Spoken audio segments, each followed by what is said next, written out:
नमस्कार साथियों, मैं अनुज कुमार आज आपको यूट्यूब पर पहली बार जीके क्लास लेने आया हूँ। और मुझे उम्मीद है, मुझे भरोसा है अपने आप पर कि मैं आपको सर्टिफाई कर पाऊँगा अपने सब्जेक्ट में। इसी के साथ आप देखेंगे कि हमने जहाँ तक पढ़ाया है, जो मेरा एक्सपीरियंस है पढ़ाने का, जीके में कैसे प्रश्न बनते हैं, कहाँ से बनते हैं। यहाँ पर क्या होता है कि किसी भी सब्जेक्ट का ऑल सिलेबस मायने नहीं रखता है। यहाँ मायने रखता है कि एग्जामिनर प्रश्न बनाता कहाँ से है, कैसे बनाता है।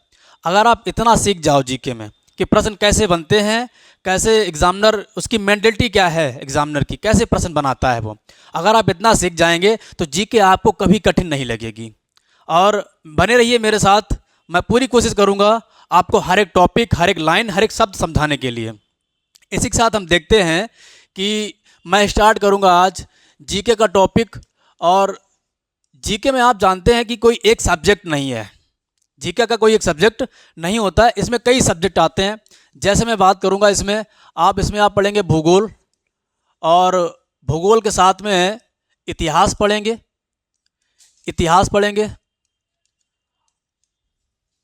और इतिहास के साथ में इसी में हम पढ़ेंगे अर्थशास्त्र पढ़ेंगे। और इसी में से कुछ एक प्रश्न कभी कभी इन्वायरमेंट के भी आ जाते हैं, पर्यावरण के भी कुछ एक बन जाते हैं स्टैटिक जीके में, जिसे हम बोलते हैं विविध में। तो कहीं से भी क्वेश्चन उठा लेते हैं। तो भूगोल हो गया, इतिहास, अर्थशास्त्र, पर्यावरण, और इसी के साथ संविधान से भी प्रश्न बन जाते हैं। जीके में संविधान से भी प्रश्न बन जाते हैं। तो जब मैं संविधान की बात करूंगा तो संविधान क्या है, राज व्यवस्था क्या है, हमें संविधान पढ़ना है या राज व्यवस्था पढ़ना है, उसकी बात करेंगे बाद में। तो आज मैं बात करने वाला हूं केवल और केवल ज्योग्राफी की, भूगोल की बात करूंगा मैं। और यहीं से अपने जीके में भूगोल सब्जेक्ट की शुरुआत करूंगा। तो देखेंगे आप, मैं स्टार्ट करूंगा भूगोल की। मैं भूगोल की बात करूंगा। यहाँ पे देखेंगे आप कि कैसे बना भूगोल। तो सबसे पहले बात ये आती है, आया कैसे, कैसे जाना लोगों ने, और इसके बारे में किसने बताया, किसको हम भूगोल कहते हैं। तो सबसे पहले बात आती है जनक की। जनक कौन है? Father of geography, father of geography, geography. अब जनक क्या होता है, अगर किसी को जनक नहीं पता है तो वो भी बता दूं मैं। जनक जैसे मुझे जन्म देने वाला, हमारे पिता, तो हमारे जनक हो गए, ठीक है। वैसे भूगोल को जन्म देने वाला, सबसे ज़्यादा इस पे काम करने वाले, सबसे ज़्यादा इस पर अध्ययन करने वाले जो व्यक्ति हैं, ठीक है, उनको बोलते हैं जनक। तो अगर आपसे पूछ लें कि जो जनक हैं इसके, वो है इरेस्टोस्थनीज। उनका नाम है इरेस्टोस्थनीज। भूगोल के जनक कौन हो जाते हैं? इरेस्टोस्थनीज हो जाते हैं। अब बात यह आती है कि इतनी बात तो आज तक हमने सब जगह पढ़ी, किताबों में भी पढ़ी है, लेकिन एग्जामिनर क्या सोचता है यहाँ से, वो कैसे प्रश्न बनाएगा आपसे। तो आप देखेंगे एग्जामिनर जो प्रश्न बनाता है वो आपसे कहेगा, अब क्योंकि कंपटीशन बढ़ चुका है और बढ़ते कंपटीशन को लेकर के जो प्रश्न बनेंगे वो प्रश्न ऐसे बनाएगा, बताओ इरेस्टोस्थनीज को भूगोल का जनक क्यों कहते हैं। तो ये बात भी जानिए, ये भी जरूरी है। मैं आपको हर एक क्यों का प्रश्न बताऊंगा कि ऐसा है तो क्यों है जीके सब्जेक्ट में। तो आप देखेंगे कि क्यों है ऐसा। सबसे पहली बात यह है कि इन्होंने पृथ्वी की परिधि बताई थी। सबसे पहले पृथ्वी की परिधि बताई। अब आप दिमाग लगाइए, हो सकता है एग्जामिनर यहां तक जाए, वो आपसे कहेगा कि पृथ्वी की परिधि सबसे पहले किसने बताई। तो यहां से तो आप बता सकते हैं कि इरेस्टोस्थनीज ने पृथ्वी की परिधि बताई। अब वो दिमाग घुमा के बोलेगा, नहीं मैं ये प्रश्न नहीं करूंगा, मैं प्रश्न करूंगा पृथ्वी की परिधि है कितनी। तो ये बात भी ध्यान रखिए, इसकी परिधि कितनी है। कैसे भी प्रश्न करे किसी भी टॉपिक से, आप वहां पर कोशिश करिए कि ज़्यादा से ज़्यादा प्रश्न कैसे बन पाए और कहाँ तक प्रश्न बन सकता है। तो पृथ्वी की परिधि कितनी है, तो आप लिखिएगा 40,075 किलोमीटर। 40,075 किलोमीटर होती है पृथ्वी की परिधि। और ये परिधि बताने वाले जो हैं वो है इरेस्टोस्थनीज। तो भूगोल का जनक जो है वो इरेस्टोस्थनीज को कहा जाता है। क्यों कहा जाता है? क्योंकि पृथ्वी की परिधि सबसे पहले इरेस्टोस्थनीज ने बताई थी। कितनी बताई? 40,075 किलोमीटर। हो सकता है आजकल कंपटीशन बढ़ रहा है तो आप जानेंगे कि हो सकता है वो आपसे ऐसे प्रश्न ना करे, वो किलोमीटर को यहाँ पे उसमें रख दे आकर के मील में, तब क्या करोगे आकर के? तो यहाँ पर लिख लेना इस बात को या करके, इसको बोलते 24,901, 24,901 मील, 24,901 मील, ये परिधि बताई थी इरेस्टोस्थनीज ने। अब एक तो कारण इनका ये हो गया, केवल एक कारण बता देने से कोई भूगोल का जनक थोड़ी हो जाता है। इन्होंने बहुत सारी बातें बताई भूगोल के बारे में।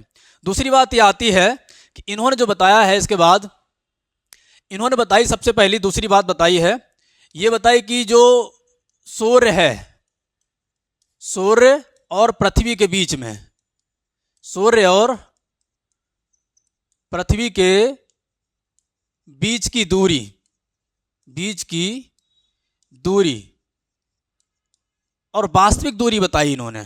जो दूरी होती है वो कितनी होती?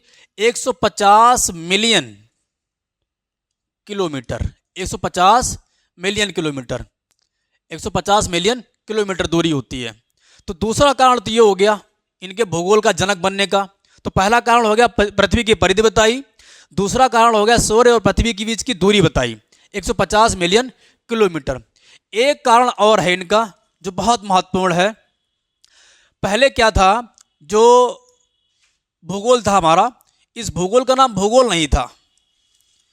इस भूगोल का जो नाम था पहले वो भूगोल नहीं था, इसका नाम था पृथ्वी गणना, पृथ्वी गणना नाम था, या इसे कहेंगे पृथ्वी विवरण, पृथ्वी विवरण, ये इसका नाम था, पृथ्वी विवरण या पृथ्वी गणना।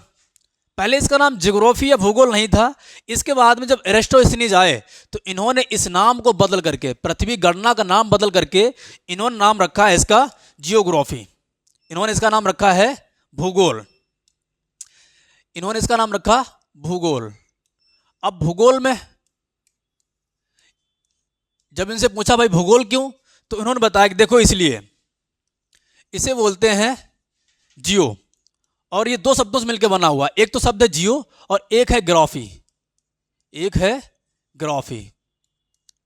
तो इन्होंने कहा देखो इधर कैसे बनता भूगोल, तो इन्होंने कहा देखो भाई एक शब्द जियो है जिसका मतलब होता है पृथ्वी, क्या मतलब होता?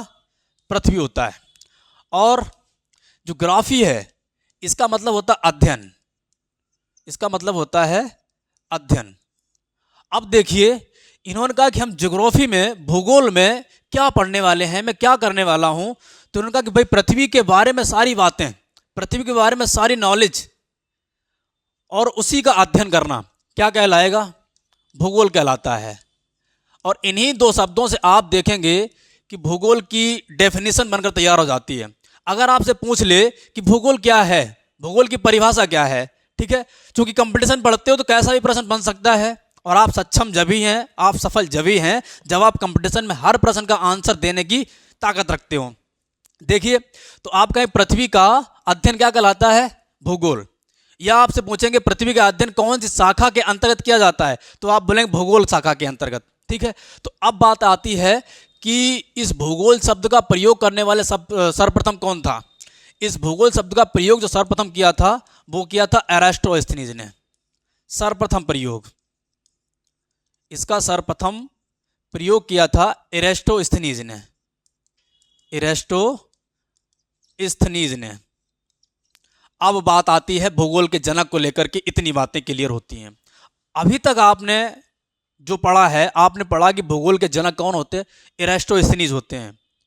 और आज देखिएगा मैं आपको बता रहा हूं क्यों उन्हें माना गया जनक। तो देखिए मैं बात करूंगा, इससे पहले आप देखेंगे मैंने यहां से बात करी भूगोल, भूगोल का जनक, ठीक है, फादर ऑफ ज्योग्राफी। भूगोल का जनक मानते हैं एरिस्टोस्थनीज को। क्यों मानते हैं? तो आप बोले पृथ्वी की परिधि बताई सबसे पहले एरिस्टोस्थनीज ने। कितनी बताई? 40,075 किलोमीटर। अगर आपसे मिलियन में पूछ ले तो आप क्या बताएंगे? 24,901 मील, 24,901 मील, ठीक है। इसके बाद में आप देखेंगे भाई दूसरा कारण क्या है? दूसरा कारण इनका यह है कि इन्होंने सबसे पहले बताया है कि जो सूर्य की और पृथ्वी के बीच की दूरी होती है, ठीक है, सूर्य और पृथ्वी के बीच की दूरी बताई इन्होंने 150 मिलियन किलोमीटर, 150 मिलियन किलोमीटर बताई।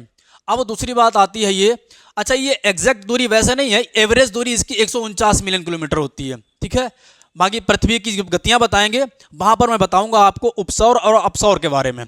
अभी यहाँ पे इतना जानिए कि पृथ्वी की जो दूरी इन्होंने बताई पृथ्वी और सूर्य के बीच में वो 150 मिलियन किलोमीटर होती है। ठीक, अगर किसी को डाउट हो तो ऐसे भी ले सकता है, यहाँ पर लगभग में इसे बोलते हैं लगभग में 152.07 मिलियन किलोमीटर, मिलियन किलोमीटर, ये वाली दूरी भी एग्जैक्ट है। ठीक है, तो लगभग में होती दूरी 150 मिलियन किलोमीटर, आप याद रखेंगे। ठीक है, अब इसके बाद में देखेंगे आप कि भूगोल का नाम दिया, तो अगर आपसे प्रश्न किया जाए कि बताओ भूगोल शब्द का सर्वप्रथम प्रयोग किसने किया, तो आप बताएंगे भूगोल शब्द का प्रयोग सर्वप्रथम एरास्टोस्थेनीज ने किया। तो ये 3 कारण ही बनते हैं इनके जो भूगोल के जनक कहे जाते हैं ये। इसके बाद में आप देखेंगे, अब मैं बात करूंगा इसको पढ़ने को लेकर के, क्या पढ़ना है इसमें, तो आप देखेंगे कि जो मैं भूगोल पढ़ूंगा, भूगोल को 2 पार्ट में पढ़ा जाता है, भूगोल को 2 पार्ट में पढ़ा जाता है। एक पढ़ा जाता है इंडियन ज्योग्राफी, एक पढ़ते हैं हम इंडियन जियोग्राफी, इंडियन जियोग्राफी होता है, और एक होता है वर्ल्ड ज्योग्राफी, वर्ल्ड जियोग्राफी। ये 2 पार्ट में पढ़ा जाता है वर्ल्ड ज्योग्राफी। यानी हम कह सकते हैं भारत का भूगोल पढ़ेंगे हम एक, और एक पढ़ेंगे विश्व का भूगोल, विश्व का भूगोल। इन 2 पार्ट में मुझे भूगोल को पढ़ना है।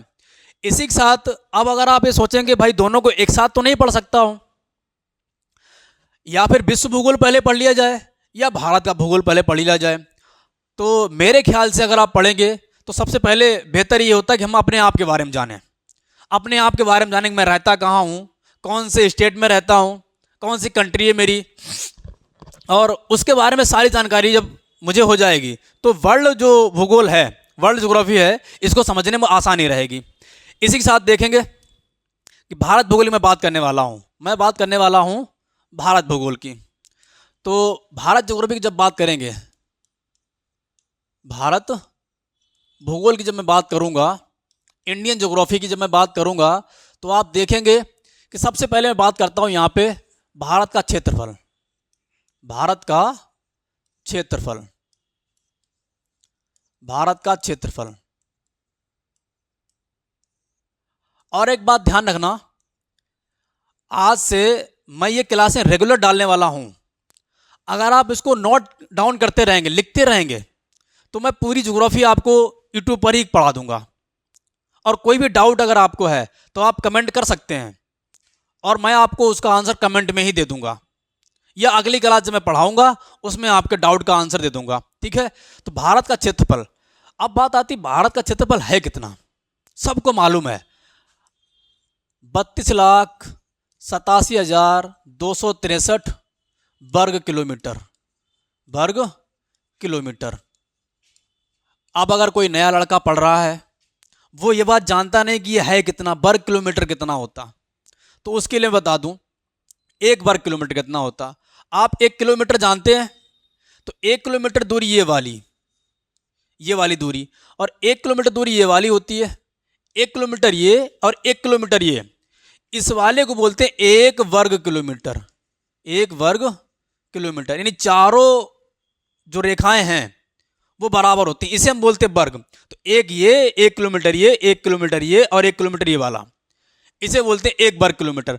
ऐसे ही वर्ग, ऐसे ही 1-1 किलोमीटर के वर्ग भारत की अगर मैं पूरा नापूं तो कितना बन जाएगा, 32,87,263 वर्ग बनेंगे जाकर के, ये भारत का एरिया होता। इसी के साथ आप देखेंगे कि अब जो इतना एरिया है भाई, इतना तो सबको पता है, लेकिन हमें एक नई सोच के साथ पढ़ना है, नए जुनून के साथ पढ़ना है। और जब तक नया नहीं करोगे इतिहास नहीं बनेगा, क्योंकि इतिहास जब ही बनता है जब आप कुछ हटके करेंगे। याद रखिएगा, अगर आप भीड़ के साथ चलोगे तो दिखाई नहीं पड़ोगे, अगर आपको दिखना है, कुछ नया करना है, तो भीड़ से हट के करना पड़ेगा, और भीड़ से हट के ही हमें अपनी थिंकिंग बदलनी पड़ेगी। तो देखेंगे, आप जानते हैं कि जो एग्जामिनर प्रश्न बनाता है, अब ऐसे नहीं बनाता, अब तुमसे ऐसे नहीं रखेगा। अब वो प्रश्न जो रखेगा आपसे, वो कहेगा जरा मुझे ये बताओ कि ये प्रतिशत में कितना है, प्रतिशत में कितना है। तो आप बोलेंगे भाई 2.43%। आपने पढ़ा है कि 2.4%, ठीक है। इसके बाद अगर एग्जैक्ट की बात करी जाए तो 2.43% होता है, यानी पूरी पृथ्वी जो है, पृथ्वी का जो धरातल है, उस धरातल का वो अपने में 100% है। अब उस 100% में 2.43% जो है, ये भारत की भूमि होती है। अच्छा, अब आप सोच रहे हैं इसमें कोई नई बात तो बताई नहीं मैंने, इतनी बात तो मुझे हर जगह मिलती है। 32,87,263 वर्ग किलोमीटर, प्रतिशत में 2.43%। इसी के बाद अगर मैं बात करूंगा कि जरा मुझे अब ये बताइए, भारत का जो क्षेत्रफल है, इस 32,87,263 में क्या पूरा ये हमारा वास्तविक है? आज मैं आपको बताऊंगा सारी नई बात। देखना, इसमें जो 32,87,000 है, इसमें कौन कौन से एरिया आते हैं। एक 37,555 किलोमीटर, 37,555 वर्ग किलोमीटर जो एरिया है, वर्ग किलोमीटर का जो एरिया है, वो एरिया आता है चीन का। इसी में जो मेरा है, इस पे क्या हुआ, चीन ने इस पर जबरदस्ती कब्जा कर लिया। आप देखते हैं कि ये वाला जो एरिया होता है, ये जम्मू कश्मीर का एरिया है, और ये वाला हिस्सा लद्दाख का होता है, ठीक है। यहाँ पे जो ये वाला हिस्सा है और एक ये हिस्सा होता है, ये हिस्सा इसे बोलते हैं अक्साई चीन, इसे बोलते हैं अक्साई चीन।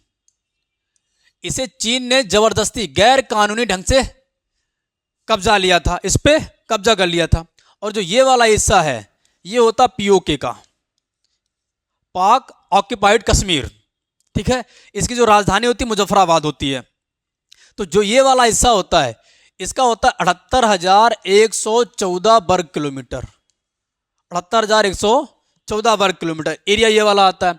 अच्छा, इसी में से पाकिस्तान ने क्या किया था, पाकिस्तान को कुछ भूमि गिफ्ट दी थी, और वो कितनी थी, 5,180 वर्ग किलोमीटर, 5,180 वर्ग किलोमीटर भूमि पाकिस्तान ने चीन को गिफ्ट में दी थी, ठीक है। तो ये 5180 और ये 78,114 वर्ग किलोमीटर और ये 37,555, इन सभी को जोड़कर मैं इसको अगर घटा दूं, ठीक है, तो वो वास्तविक भूमि हमारी होगी।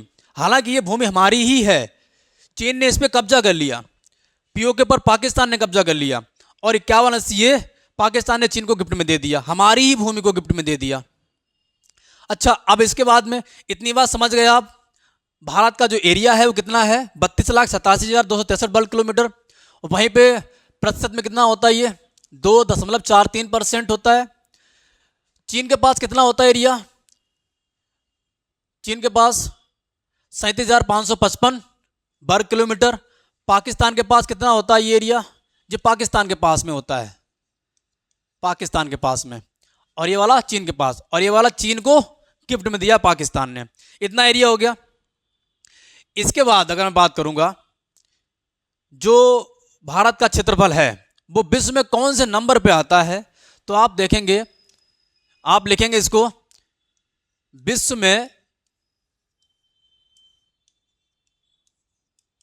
में भारत का स्थान,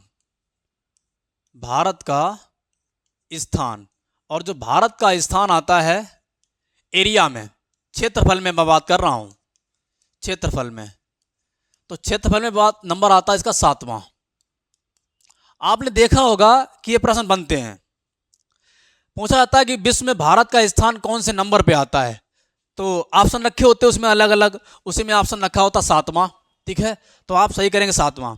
लेकिन ये प्रश्न तो कई बार बन चुका है, अब कुछ नया करना है अगर आपको, तो कैसे करेंगे। तो एक बात बताओ, क्या पेपर बनाने वाला अब ये प्रश्न रख सकता है, रख भी सकता है और नहीं भी रख सकता है, और नहीं रखा तब आप क्या करोगे।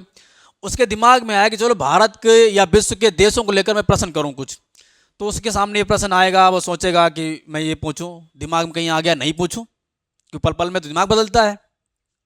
तो आप कहे जरा मुझे ये बताओ, विश्व का सबसे बड़ा देश कौन सा है? विश्व का सबसे बड़ा देश कौन सा है? तो आप एक हेडिंग बना लेंगे, हेडिंग बनाएंगे, विश्व के सबसे बड़े देश, विश्व के सबसे बड़े देश, सबसे बड़े देश, और ये है क्षेत्रफल में, ये होते हैं क्षेत्रफल में। तो आप देखेंगे कि विश्व का सबसे बड़ा देश कौन सा होता है? तो नंबर एक पे आता है, नंबर एक पे आता है रूस, नंबर एक पे आता है रूस। दूसरे स्थान पे आता है कनाडा, रूस कनाडा। और तीसरे स्थान पे आता है चीन। चौथे स्थान पे आता है यूएसए, जिसे अमेरिका भी कहते हैं, जिसे अमेरिका भी कहा जाता है। अमेरिका को यूएसए कहा जाता है, यूनाइटेड स्टेट ऑफ अमेरिका। अभी मैं सबकी व्यक्तिगत बात करूंगा, सबकी पर्सनल बात करूंगा। पांचवें नंबर पे जो आता है वो होता है ब्राजील, पांचवें नंबर पे आता है ब्राजील। और छठवें नंबर पे आता है वो होता है ऑस्ट्रेलिया, ऑस्ट्रेलिया होता है। और भारत का स्थान आता है सातवां, भारत। अब एक बात बताओ मुझे, मैंने इसमें कुछ नया नहीं किया। एग्जामिनर प्रश्न यहीं से उठाता है, वो ये देखना चाहता है कि आप कितने एक्टिव हैं और कहाँ तक सोच सकते हैं, कहाँ तक आपकी एक्टिविटी कहाँ तक है, कितना आप विचार कर सकते हैं। तो इसमें मैंने कोई नया नहीं कर दिया कि रूस, कनाडा, चीन, अमेरिका, ब्राजील, ऑस्ट्रेलिया, भारत। तो दुनिया का सबसे बड़ा देश कौन सा है? रूस। अब क्या होता, एक संस्था आपने देखी होगी, यूपी ट्रिपल एस सी, ये एग्ज़ाम कराती है। और इसका एग्ज़ाम कराने का जो पैटर्न है वो किस आधार पर कराती है? जैसे वो जो ऑप्शन प्रश्न बनाएगा वो कहेगा निम्नलिखित में, निम्नलिखित में। दुनिया में क्या है इससे मतलब नहीं है इसको, वो कहेगा निम्नलिखित में, जो हमने लिखा है उसमें, निम्नलिखित में दुनिया का सबसे बड़ा देश कौन सा है? दुनिया का सबसे बड़ा देश कौन सा है? ये ऐसे प्रश्न लगता है, सबसे बड़ा देश। और ये विकल्प बनाता है, विकल्प बनाएगा आपके पास, विकल्प रखेगा कि पहला विकल्प हो गया भारत का, दूसरा जो विकल्प बनाएगा वो बनाएगा ब्राज़ील का, तीसरा विकल्प बनाएगा चीन का, और चौथा विकल्प बनाएगा आपका यूएसए का। अब आपके दिमाग में सेव है कि दुनिया का सबसे बड़ा देश कौन सा होता? रूस। अब एग्जाम हॉल में बैठ के आप देखेंगे दुनिया का सबसे बड़ा देश पूछा गया, उसमें तो ऑप्शन में ही नहीं है। ये यूपीएससी का पैटर्न है साहब। निम्नलिखित में, वो कह रहे निम्नलिखित में जो लिखा है नीचे उसमें बताओ सबसे बड़ा कौन सा है। अब आपको एक बात याद रखनी है कि केवल रूस नहीं पढ़ना है मुझे, जितने भी देश हैं सारे के सारे याद रखने हैं। तो मुझे रूस भी याद रखना है, कनाडा भी याद रखना है। तो आप देखेंगे रूस और कनाडा ऑप्शन में नहीं है, उसके बाद तीसरे नंबर पे कौन आता है? चीन। तो आप बोलेंगे दुनिया का सबसे बड़ा निम्नलिखित में, दुनिया का सबसे बड़ा चीन निम्नलिखित में है। अच्छा अब देखो, एक बात बताओ मुझे यहां से, अब आप देखेंगे कि इतनी बात तो हो गई। आप जानते हैं दुनिया के सबसे बड़े देश कौन कौन से हैं? रूस, कनाडा, चीन, यूएसए और ब्राजील, ऑस्ट्रेलिया, भारत। क्या एग्जामिनर के पास इतना ही दिमाग है? वो जब दुनिया के सबसे बड़े देश तुमसे पूछ सकता है तो क्या दुनिया का सबसे बड़ा, सबसे छोटा देश नहीं पूछ सकता? जब सबसे बड़ा तुमसे पूछ सकता है तो क्या छोटा नहीं पूछ सकता?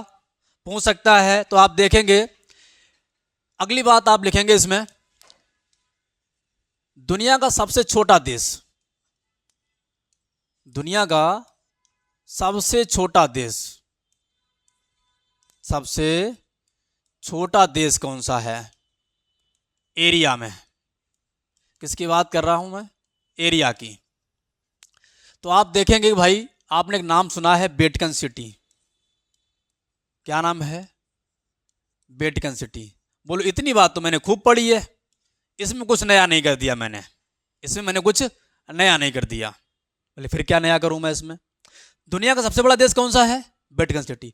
अब एक बात बताओ, बदलते दौर के आधार पर मैं अगर देखूं तो ये प्रश्न तो मैंने खूब पढ़ा। आप देख रहे हो कि कुछ लोग ऐसे हैं जो सालों से तैयारी कर रहे हैं, कुछ लोग ऐसे हैं 2 साल तैयारी कर रहे हैं, सिलेक्शन नहीं हुआ। कारण क्या है कि अब वो अपने आप को अपडेट नहीं करते। आजकल अगर आपको सफल होना है तो खुद को अपडेट रखना पड़ेगा। अब देखो यहाँ पे क्या करना है आपको, इतना तो मैंने पढ़ा है, ठीक है। अब वो कहेगा जब बताओ मुझे कि जो वेटिकन सिटी है वो कौन से महाद्वीप का देश होता है, तो आप बोलेंगे जो वेटिकन सिटी है वो यूरोप महाद्वीप का देश होता है, यूरोप कॉन्टिनेंट का देश होता ही है। इतनी बात हो गई। अगर यहाँ से भी प्रश्न नहीं पूछना, मुझे और डीपली पूछना है तो जरा पूछो, कहाँ तक तुम पूछोगे मैं वहां तक जाऊंगा। तू डाल डाल मैं पात पात। देखो वेटिकन सिटी यूरोप महाद्वीप में आता है, बोले कौन से देश के अंतर्गत आता है ये, तो आप कहेंगे जो इटली सुना है ना आपने, इटली। और इटली की जो राजधानी होती है, जो कैपिटल होती है इसकी, इटली की राजधानी होती है रोम। रोम, और रोम से घिरा हुआ है वेटिकन सिटी। इतना छोटा देश है। बोले कितना छोटा है, तो आप बोलेंगे 44 हेक्टेयर। 44 हेक्टेयर का होता है केवल, इसका जो एरिया है वो 44 हेक्टेयर का होता है। इतना छोटा देश होता है, रोम से घिरा हुआ है, ठीक है। तो दुनिया का सबसे छोटा देश कौन सा है, आप बोलेंगे वेटिकन सिटी। और कौन से महाद्वीप में आता है, यूरोप में आता है।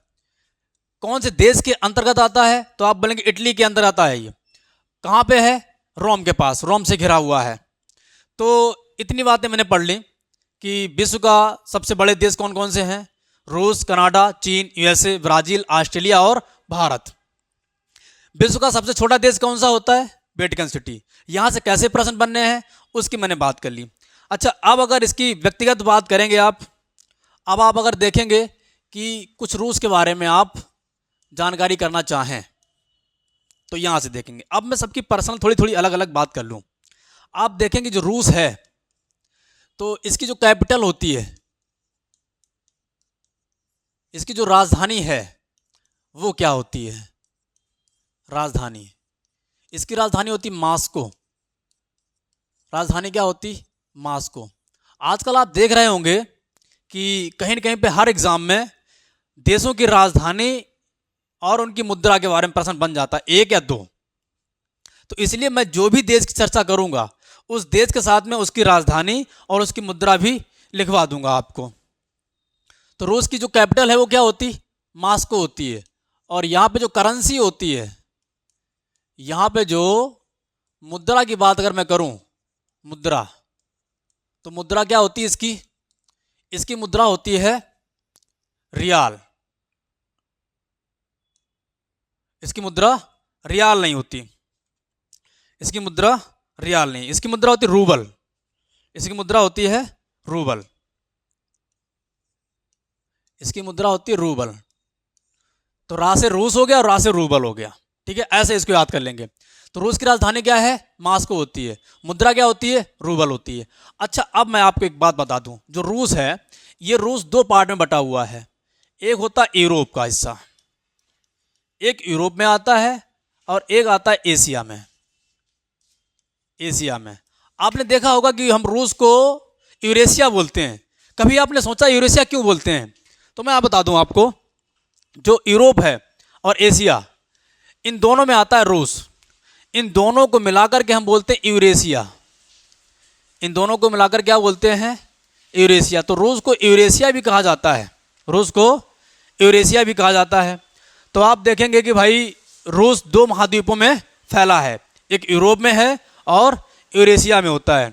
अगर मैं दुनिया की सबसे बात करूं, दुनिया की, तो दुनिया में सबसे बड़ा देश रूस होता है। लेकिन अगर आपसे प्रश्न कर ले, जरा मुझे बताओ एशिया का सबसे बड़ा देश कौन सा होता है? जब बात एशिया की करें तो एशिया में हालांकि रूस है, लेकिन रूस यूरोप महाद्वीप में भी है। जब व्यक्तिगत एशिया की बात करी जाए तो आप कहेंगे एशिया का सबसे बड़ा देश कौन सा होता है? एशिया का सबसे बड़ा, एशिया का सबसे बड़ा देश, सबसे बड़ा देश वो होता है चीन। वो होता है चीन। ये एशिया का सबसे बड़ा देश है, ना कि विश्व का।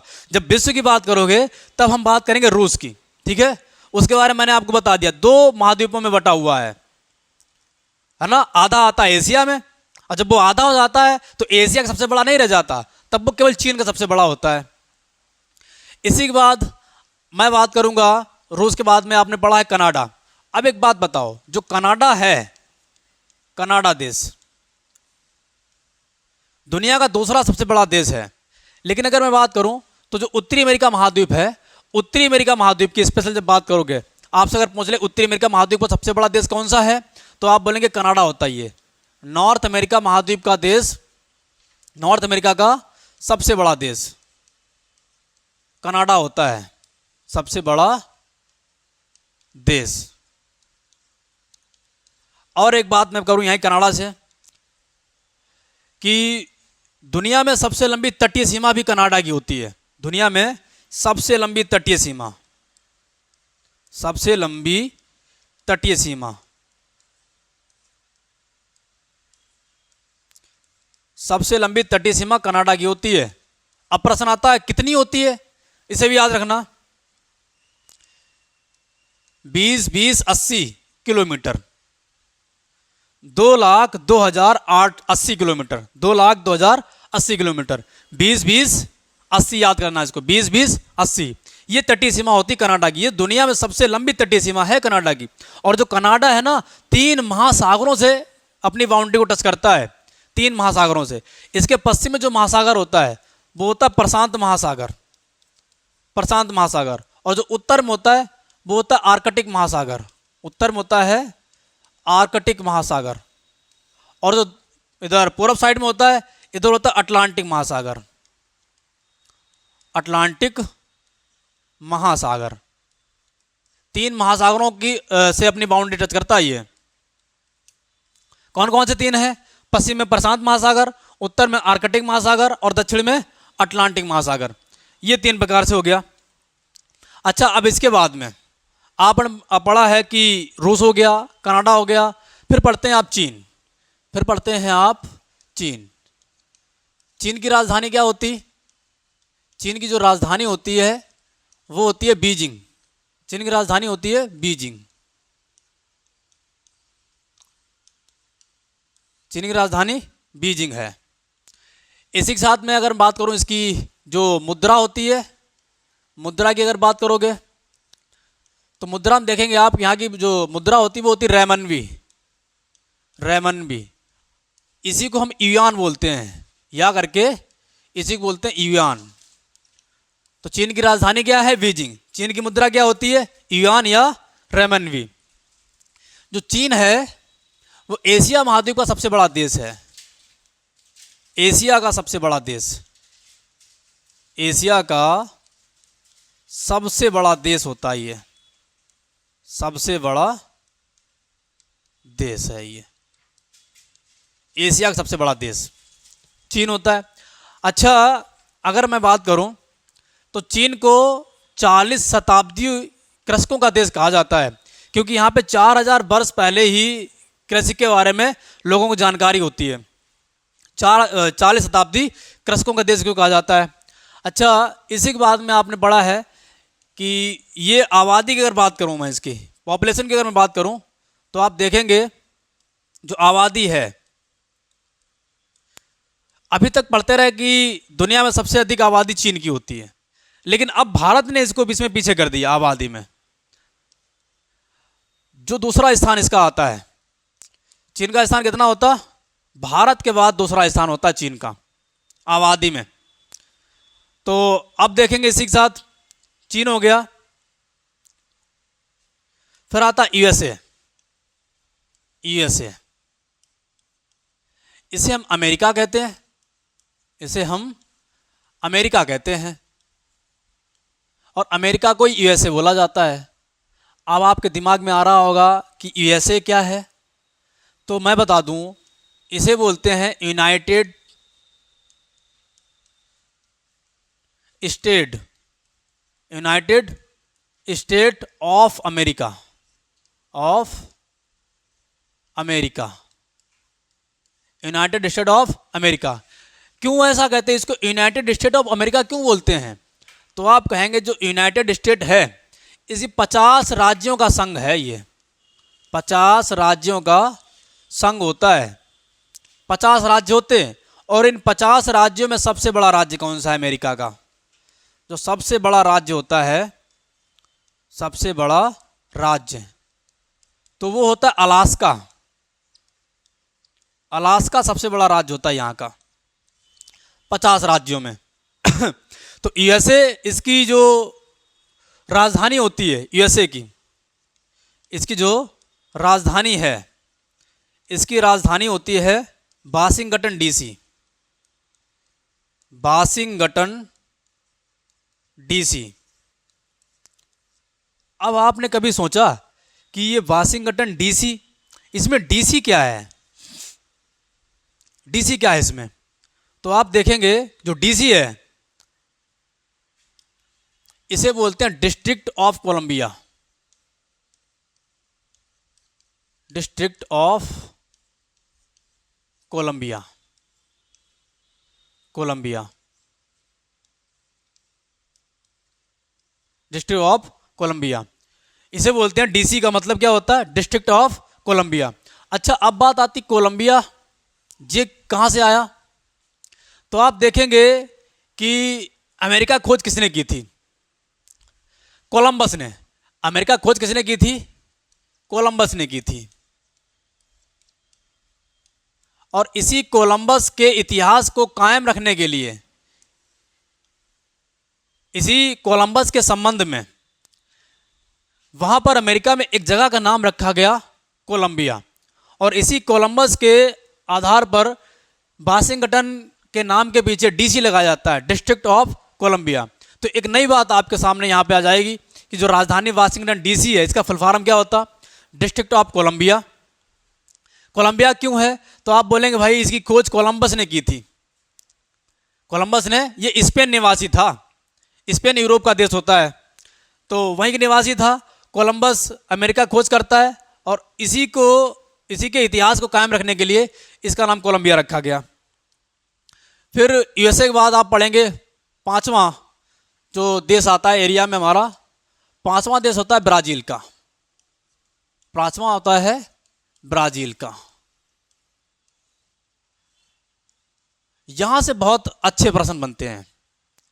तो सबसे पहली बात यह है कि जो इसकी राजधानी है, जो इसकी कैपिटल होती है,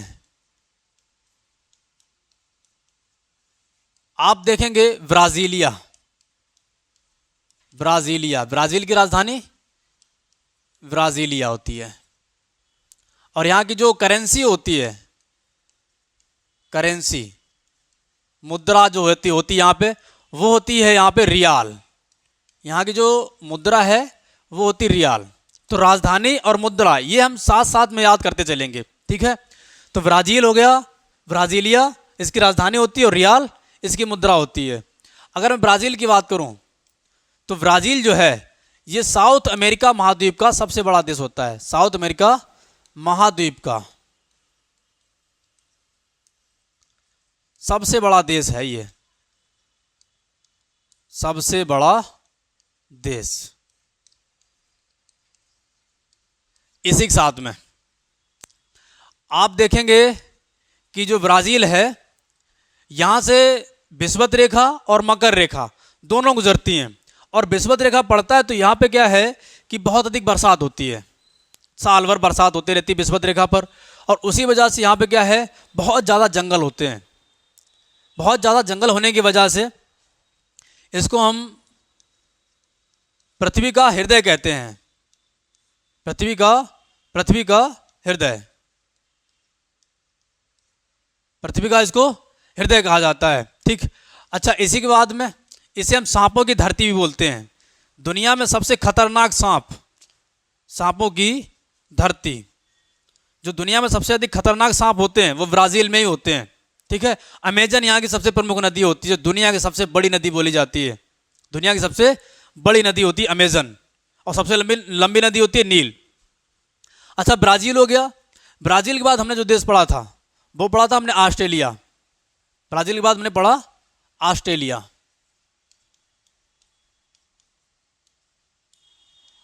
ऑस्ट्रेलिया की जो राजधानी होती है वो होती है कैनबरा। कैनबरा।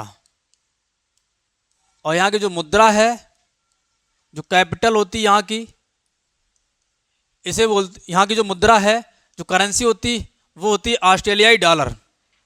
ऑस्ट्रेलियाई डॉलर। ऑस्ट्रेलियाई डॉलर होती है। तो इसी के साथ आपने देखा कि मैंने भूगोल में स्टार्ट किया भारत के सबसे बड़े देश।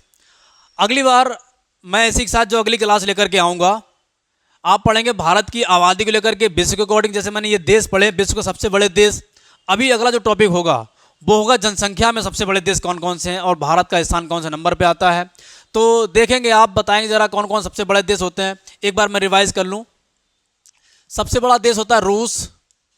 रूस के बाद आता है कनाडा। कनाडा के बाद आता है चीन। चीन के बाद आता है यूएसए।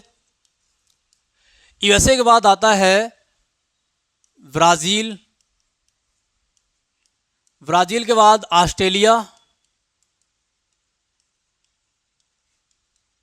और ऑस्ट्रेलिया के बाद आता है भारत। इनके बारे में मैंने कुछ ना कुछ जानकारी आपको दी, ठीक है। अब से यही रखेंगे कि जो टॉपिक मैं पढ़ चुका हूं उसमें कहां कहां से प्रश्न बन सकते हैं, उनकी बात करूंगा। तो रूस के बारे में बताया, राजधानी बताया इसकी मॉस्को। कनाडा की राजधानी होती है ओटावा। चीन की राजधानी होती है बीजिंग। और अमेरिका की राजधानी वाशिंगटन डीसी होती है। ब्राज़ील राजधानी ब्राज़ीलिया होती है। ऑस्ट्रेलिया कैनबरा होती है। और भारत की राजधानी दिल्ली, पता है सबको, ठीक है। कनाडा की राजधानी ओटावा होती है। इसी के साथ मैं थोड़ा ये देख लूँ, जहाँ मैंने कनाडा पढ़ा है, इसका बैक पेज कैसे निकल। तो यहाँ से आपने देखा कि मैंने इस प्रकार से विश्व के सबसे बड़े देश पढ़ लिए, ठीक है। और कोशिश करूँगा, आप एक बात ध्यान रखना कि जो ज्योग्राफी है, आप ये मत सोचना मैं केवल लिख पाऊँगा। अभी मैं आपको केवल और केवल बेसिक जानकारी दे रहा हूँ, ठीक है, बेसिक जानकारी। क्योंकि ज्योग्राफी ऐसा सब्जेक्ट है जो बिना मैप के नहीं पढ़ा जा सकता। इसका मैं हर एक टॉपिक आपको मैप से ही बताने वाला हूँ, मैप से ही पढ़ाऊँगा। और ये देश जो मैंने लिखवाए हैं, अगर आप इसका नोट्स बनाएंगे तो भरोसा रखिए मैं आपको क्रम से शुरुआत से लेकर के लास्ट तक सारी क्लासें दूंगा, ठीक है। इसी के साथ मिलते हैं फिर अगले वीडियो में। जब तक पढ़ते रहिए और सारा नोट कर लेना। कोई डाउट हो तो कमेंट में मुझे ज़रूर बताना, मैं उसका रिप्लाई अगले वीडियो में या फिर कमेंट में दूंगा। धन्यवाद।